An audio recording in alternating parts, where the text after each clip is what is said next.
ఇప్పుడు మళ్ళీ మీ ఎక్స్పీరియన్స్ ఉపయోగించి మాకు కావాలి సార్ ఒక సినిమా, యూ హ్యావ్ టు. డెఫినెట్గా చేస్తాను నేను. ఎట్లా అంటే అసలు ఇంకా God support మరిపించేయాలి ఇప్పటి వరకు మీరు సాధించిన విజయాలు.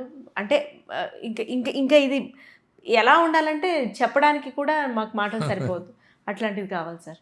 అయితే ఓటీటీ వచ్చిన తర్వాత ఈ ఇండస్ట్రీ, సినిమా, థియేట్రికల్ రిలీజ్ వీటిపైన ఏమైనా ప్రభావం పడిందంటారా, లేదు ఇట్స్ ఫైన్ అని అంటారా మీరు? అంటే ఇదివరకు ఆడిటోరియంలో ఉండేది సినిమా, అక్కడి నుంచి టీవీలు వచ్చాక మన ఇంటి హాల్లోకి వచ్చింది, అక్కడి నుంచి సెల్ ఫోన్లు వచ్చాక జేబులోకి వచ్చింది. సో ఆటోమేటిక్గా ఆడియన్స్కి పాప్కార్న్ కొనో టికెట్లు కొనో వెళ్ళి చూడాల్సిన అవసరం లేకుండా పోయింది. ఏముందో 10 రోజులు అయితే ఓటీటీలో వచ్చేస్తుంది. సో అందువల్ల బాగా రియల్ ఫ్యాషన్ ఉన్న ఆడియన్స్ వెళ్తున్నారు తప్ప థియేటర్కి ఫైనాన్షియల్ క్యాపబిలిటీ లేనోళ్ళు వెళ్ళట్లేదు, బద్దకస్తులు వెళ్ళట్లేదు, సినిమా మీద అంత ప్యాషన్ లేనోళ్ళు వెళ్తలేదు. అందువల్ల డెఫినెట్గా థియేటర్కి వచ్చేవాళ్ళ సంఖ్య తగ్గింది. బాగా స్టార్స్ సినిమాలు డెఫినెట్గా ఎంతో కొంత, స్టార్స్ సినిమాలు అయినా ఇదివరకు 100 రోజులు, 300 రోజులు, 275 రోజులు అలా ఉండేవి. ఇప్పుడు అంతా 4-5 వీక్స్ తోటి అయిపోతుంది. వెంటనే సక్సెస్ మీట్లు పెట్టి ఇంత వచ్చింది, అంత కలెక్షన్ వచ్చిందని చేస్తున్నారు తప్ప రన్ అయితే ఉండట్లేదు. సో అయినా కూడా థియేటర్ ఎక్స్పీరియన్స్ అనేది, వైడ్ స్క్రీన్ ఎక్స్పీరియన్స్ ఎవడానికి కోరుకుంటాడు. ఎందుకంటే మనం ఇలా ఆన్ చేయగానే సినిమా వచ్చి ఇలా ఆఫ్ చేయగానే ఆగిపోయి ఇలా ఉన్న దాని మీద మనకు అంత మమకారం ఉండదు.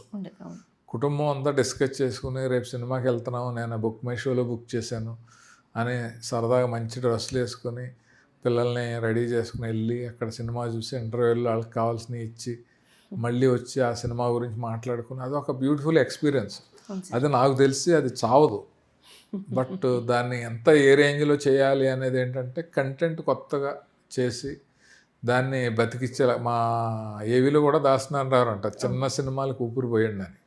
సో అలా చిన్న సినిమాలన్నీ ఊపిరి పోసుకొని బాగా ఆడి, ఎందుకంటే ఈ మధ్యన తక్కువ బడ్జెట్లో తీసిన కూడా మంచి మంచి హిట్లు అవుతున్నాయి. 12 కోట్లలో తీసిన కాంతార 300 కోట్లు కలెక్ట్ చేసిందంట.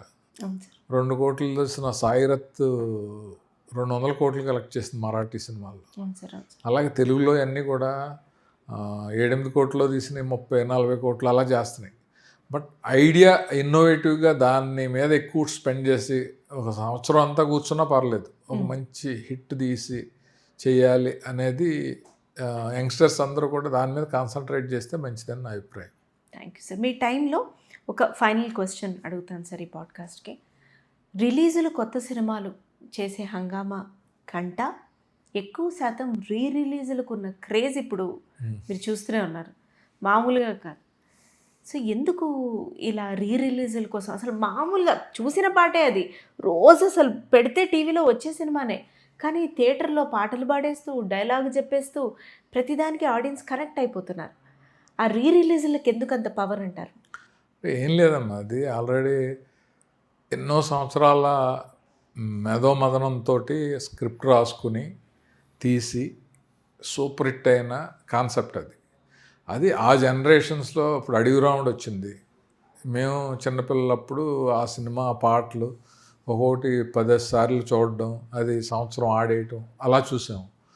అదే అడవి రాముడు గురించి ఎస్టాబ్లిష్ చేసి అందరూ కొంచెం బైట్స్ ఇచ్చి ప్రమోషన్ చేసి, లేకపోతే కలర్లోనో లేకపోతే స్కోప్లోనో చేసి, లేకపోతే 3D అవసరమైతే 3Dలోనో చేసి కొత్తగా రిలీజ్ చేస్తూ ఉంటే కంటెంట్ కాన్సెప్ట్ అనేది ఎవర్ గ్రీన్ కదా, అది కనెక్ట్ అవుతున్నారు.